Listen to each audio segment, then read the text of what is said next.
महाभारत के पितामह भीष्म जी को भी मकर संक्रांति के दिन याद करते हैं।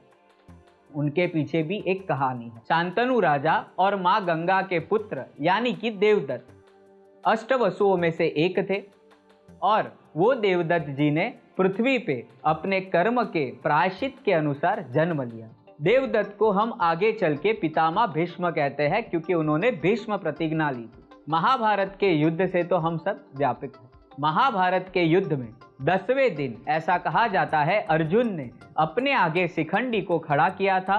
भगवान श्री कृष्ण की इस लीला अनुसार गंगा पुत्र भीष्म पितामह देवदत्त जो बाण की सैया पे गिर जाते हैं। ऐसे तो उनको अपने पिताजी से इच्छा मृत्यु का वरदान प्राप्त हुआ था। अब उनको तो इच्छा मृत्यु का वरदान था, पर देवदत्त यानी कि भीष्म पितामह उनको पता था कि अभी दक्षिणायन चल रहा है।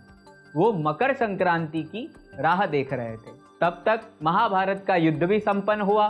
धर्मराज युधिष्ठिर को अपनी गादी प्राप्त हुई और मकर संक्रांति का पर्व, मकर संक्रांति का दिन जैसे आया, उस दिन कहा जाता है भीष्म पितामह जी ने अपनी इच्छा अनुसार अपने इस देह का त्याग कर फिर से देवलोक में अष्टवसुओं की सभा में अपना स्थान प्राप्त किया था। और उसी कारण तीर्थ में पितृ कार्य की भी महिमा बढ़ जाती है, क्योंकि मकर संक्रांति के दिन किया हुआ नारायण बलि, पंच बलि, त्रिपिंडी श्राद्ध, तर्पण आदि कर्म पितृ के दान और कर्म से ऐसा माना जाता है कि राजा भगीरथ जी ने गंगा को यहाँ पे अवतरित किया था और देवदत्त यानी कि भीष्म पितामह ने अपने देह का उत्तम लोक और फिर से वसुओं की स्थान में प्राप्त करने के लिए अपने मकर संक्रांति के दिन ही अपने देह का त्याग किया था।